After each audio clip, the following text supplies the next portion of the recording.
Throughout 2021, Viewpoint will be celebrating 30 years of service to the photographic arts community.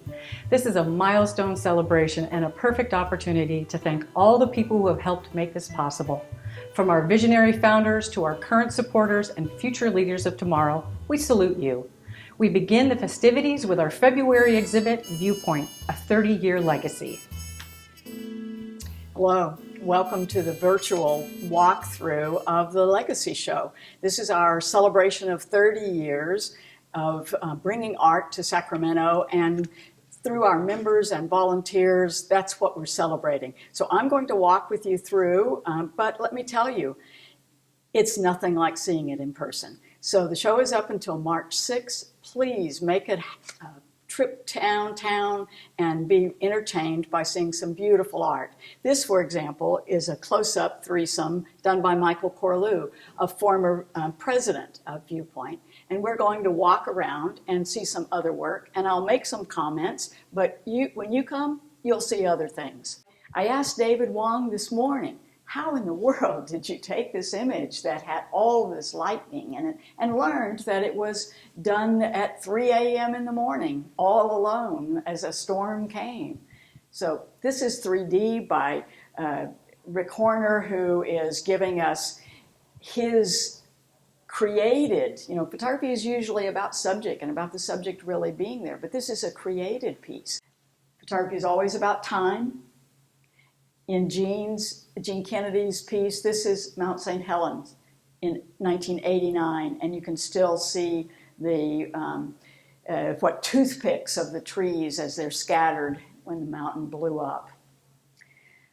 This is Susan L. Nickel, and it gives me a pause to tell you that Susan has passed away. There are several people in the exhibit who were instrumental in our early years of Viewpoint Gallery. Susan was a wonderful, creative photographer, and this particular piece is done with infrared, and so you get the glow of that white tree. By now, what is not with us in the same aspect anymore, Notre Dame. In this one by Clarence Henderson, who has also passed away, that there's the white of the leaves, what we know are really yellow, but in a black and white photograph are translated as white.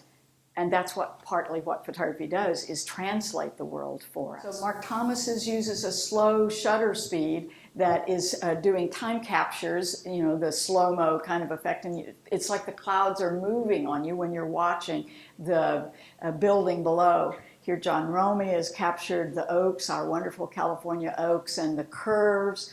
The next image is Paul Moore, who was a docent for many years and also secretary.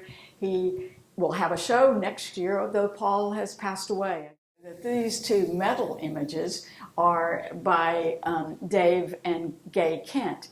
And that takes one back, though they're in color, all the way back to the very first photograph that was done on metal in 1826.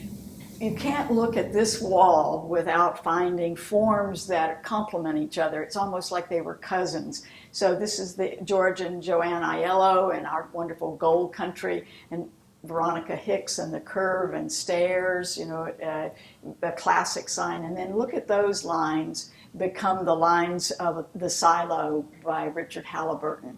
It's beautifully captured. Well, when you first walk in the gallery, you might not be able to see this wall because you'll be looking instead at this exuberant piece by Victoria Ruderman. Isn't this just fantastic, the way the light is spotlighted and her own hand coloring? It's a photograph that has pastels added to the printing paper that has tooth. One of the hallmarks of art, is economy, or otherwise known as simplicity. Isn't that a hallmark of this image by Doug Arnold? That simplicity of the lone tree and where he's chosen to place it in the frame. Balance, simplicity, space, proportion. It's all there, all the elements of art. Diana Proctor is teasing us as, where are we standing? Are we seeing a reflection? Are we looking through something? Are we looking at a window? So when you see this one by David Robertson, you know exactly how your eye is being directed, how he's isolating. This is a technique called frame within the frame, but I also love how the boy's eyes direct us to the activity, and the colors just go pop, pop, pop all the way through. Here we're on David Kalb's a street shooter, a street photographer, and that's what we're seeing is not only the costume of now, but also the tensions of the crowd and the intensity of the crowd and who we are in this present moment. So remember, the show goes until March 6th. We are open on the weekends as well as on Saturday, Friday, and Thursday. So start it Thursday, Friday, Saturday. Come down and see us. Your support and participation is what makes Viewpoint work. We truly could not do it without all of our members and supporters, so thank you.